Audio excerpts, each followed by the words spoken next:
Abuse and neglect can happen in any neighborhood, in families from any background. Every day, children and families face challenges that can impact their well-being. It's our job to help families and communities keep children safe. Welcome to the Division of Children and Family Services, safety, permanency, and well-being. That is the goal for every child and family we encounter. It's a hard job, and not everyone is cut out for this work, but the rewards are immeasurable, and the impact can last for generations. In this video, you'll hear from real child protection specialists. They'll share what it's like to do the job, what it takes to be successful, the challenges and the rewards. We hope this helps you consider if working for DCFS is the right job for you.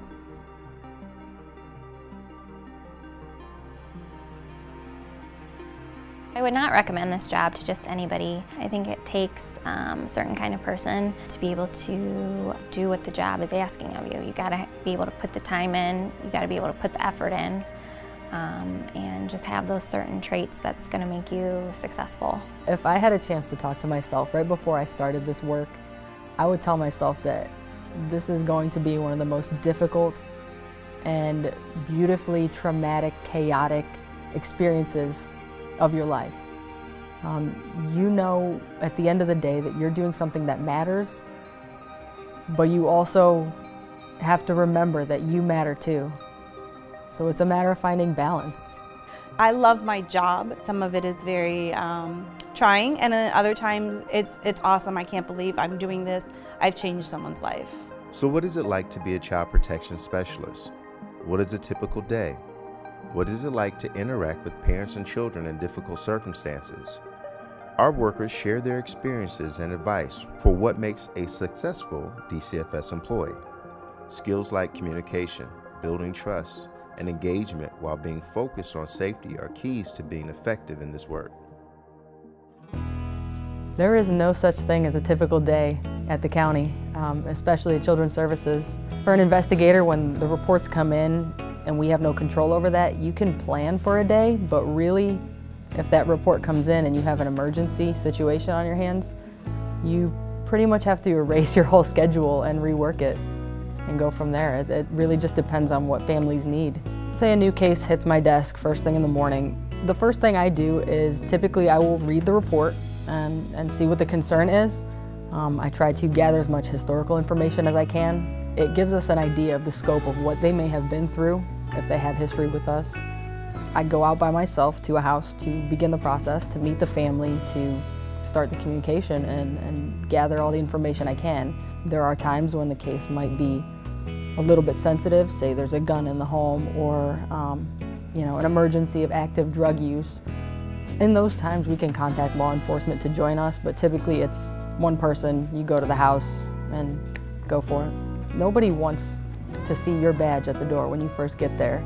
So there's a lot of communicating skill that goes into addressing these types of allegations. It's not often that you're speaking to human beings about, hey, you've abused your children and I got this report. You cannot walk into somebody's home and give them the vibe that you think you're better than they are, because there's no way you'll build a rapport and be able to work with them, because we're not working against a family or for a family. This is a team effort.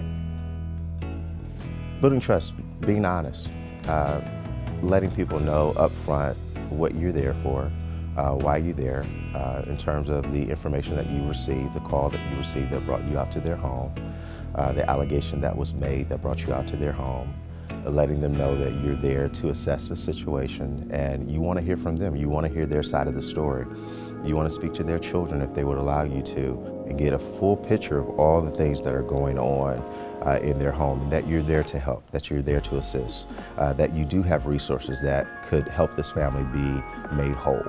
That family is just as nervous as you are. There is an intimidation factor that you're going to have to try to dispel because that family looks at you as someone who doesn't know them and is coming to their home with a certain amount of power.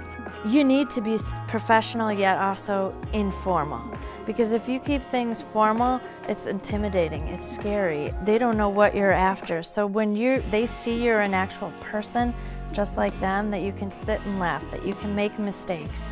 I think that's another thing you need to be able to do in this field is admit to them, I don't know the answer, or I don't know how to help you, let me get back to you. Because we don't have all the answers. You can't have all the answers. And if you act like you know everything, you're not helping a family. You're just causing them to put up a wall. So you're going to get cases where families are not receptive to you. They're not going to tell you thank you. They're not going to give you a smile. But I would say, as a professional, you keep going and you give them a smile anyways. When I first started this job, I was told stories about these homes that we were going to go into, and they were just terrifying. They were so extreme. I did not believe that that was possible. A few years into the job now, and I've seen just about every situation you could think of. I've got stories that you would never believe. You have to be cognizant of your surroundings at all times, looking for evidence or indications that there are dogs, any drug paraphernalia. You have to be aware of those things because you could run into all of those different types of situations. Social and economic background doesn't necessarily matter because you could run into that situation whether it be a $300,000 to $400,000 home or whether it be a home that's impoverished.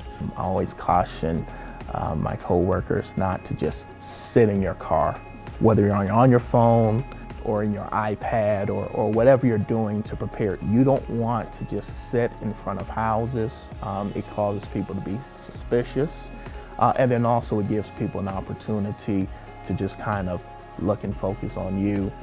Word of advice to new employees, don't spend a lot of money on shoes. You're going to likely step in some unfortunate things, bugs, feces, just matted, gnarled carpet. There's some really unfortunate houses you're going to walk into.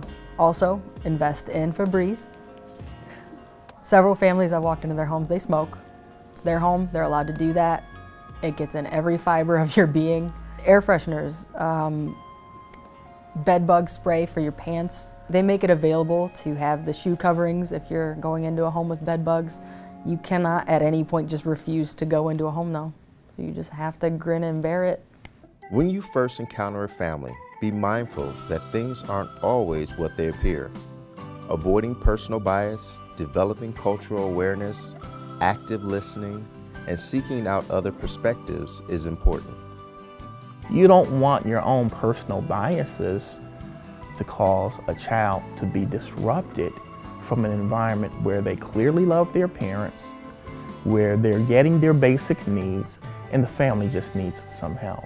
And so we can't allow our personal biases to eclipse the agency's policies and the spirit behind the agency's policies. So that's the most important thing, and it can be challenging, but after doing the job for a while, I think that most people can make the adjustment. We have to always consider what's the purpose behind why the parent did whatever they did. Many times you'll hear the stories of Native Americans who use cupping.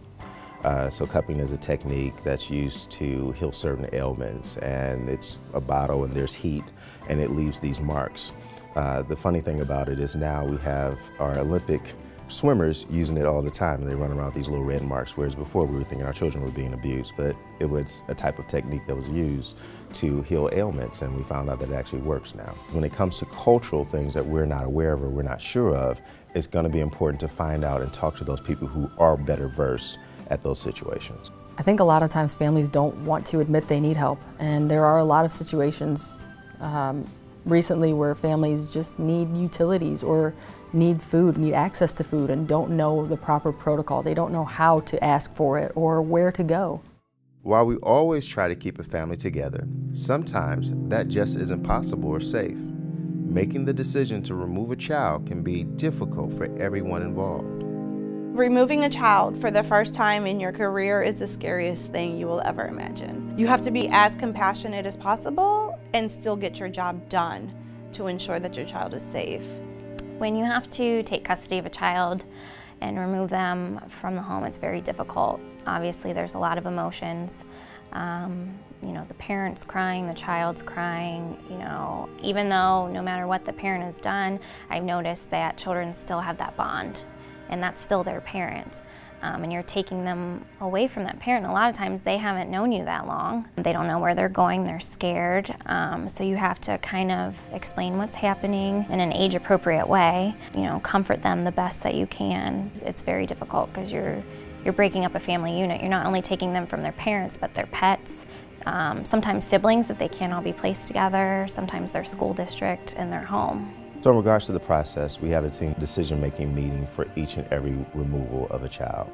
A worker will never have to remove a child on their own or make that decision on their own. We invite all involved parties, the parents, the support systems, we invite those folks to the table, and we have that meeting to discuss the safety and well-being of that child. There's no life experience that will prepare you for facing a parent when you're telling them that you're removing their child from their care. I've been in situations where a parent is just so angry, they have physically threatened me. There have been times where the parent is under the influence or just doesn't care in that moment until they realize what's really happening when they wake up the next day and their child's not there. You have to process it emotionally yourself later. You can't be upset and crying in front of a kid who's leaving their home. You can't be an emotional basket case in front of a family whose child you're removing. You really do have to have a tough skin and know that a lot of things are going to be said out of emotion. It's not necessarily how someone feels about you. But we're talking about removing their child. We're talking about their child going to live somewhere else and telling them that they're incapable of caring for them. You're going to have that. But you can't take it personally. You have to be able to let it slide off your back and still work with them in a professional manner, be able to approach them about the situation at hand, and really calmly to talk to them about what needs to happen in order for this child to come back as quickly as possible. You have some young kids who just don't get it. They're not going to, they're too young, they're not going to understand it, and you really just have to be there to comfort them, to help them sleep, to make sure you got their favorite blanket when you got some of their belongings, that you brought their favorite toy along. You know, with some of our older kids, you're going to have behavioral issues. You have to prepare foster parents for that and how they can console that child so that those behaviors are limited. You really need to be able to talk to them about what works for a child and what doesn't, and really being that supportive role for the child. Even if they just need to vent it out and just talk and talk and talk, you have to be there to hear that and try to reassure them. Interviewing, investigating, removing children. That's not all a child protection specialist does. There's a lot of work to do, and it takes time management, organization, and planning to do it all. The hardest part of this job is time management. Getting all your paperwork done, going to court, going to case reviews, and finding time to see your families. We're doing the case management services, adoptions, independent living. I have to go to doctor's appointments sometimes with kids, so it really, your schedule fills up very quickly. Our children are not always placed in Cuyahoga County. They're placed in Summit County, Franklin County, anywhere. You have to consider that traveling time. There's a lot of paperwork, there's a lot of computer work involved in this job. It's documenting everything. You document every phone call, you document every letter, you document every visit, you document every family visit. It's a lot of following up. We always say if it's not documented, it didn't happen. There's definitely more paperwork than I anticipated with this position. There's a form for everything, so I have to designate certain writing days and stay late at least once a week to kind of keep afloat and catch up on that stuff. So as a social worker, your personal life is definitely affected. It's not a 9-to-5 job.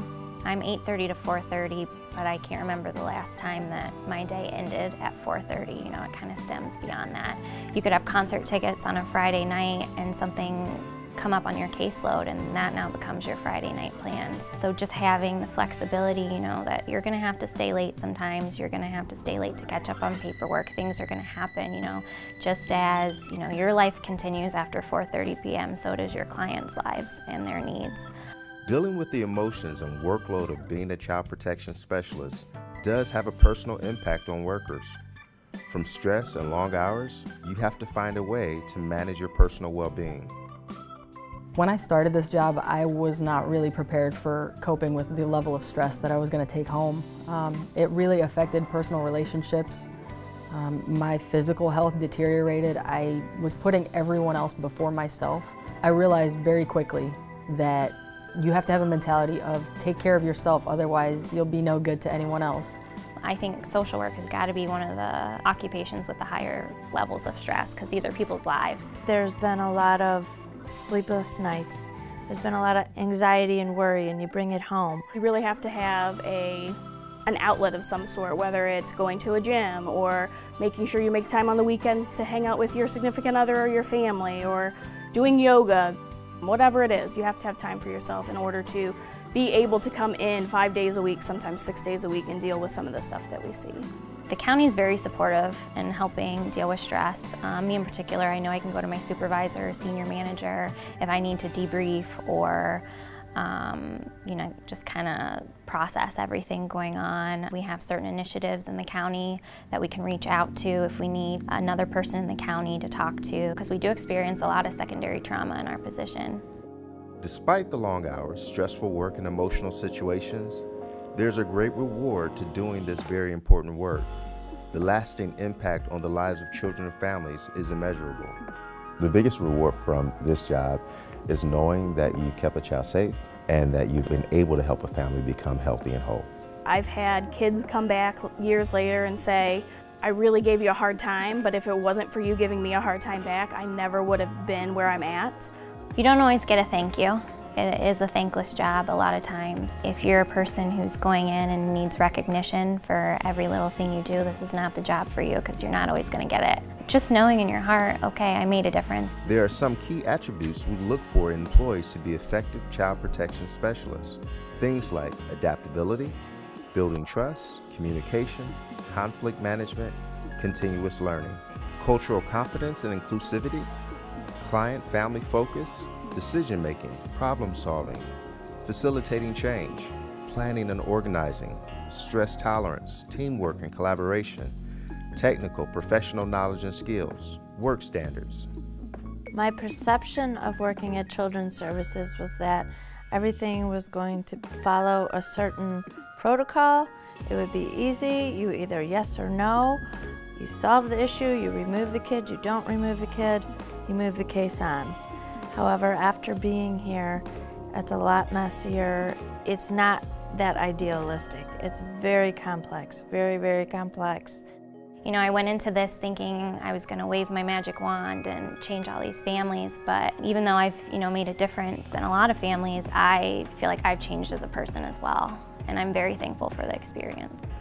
Anyone considering working for Children and Family Services really needs to do some soul searching before they jump into this. This is one of the scariest things you can see on a day-to-day. You never really know what you're walking into. But on the other hand, that's one of the best parts of this job. You can make a huge difference in someone's life in that day and never know that you're about to do that.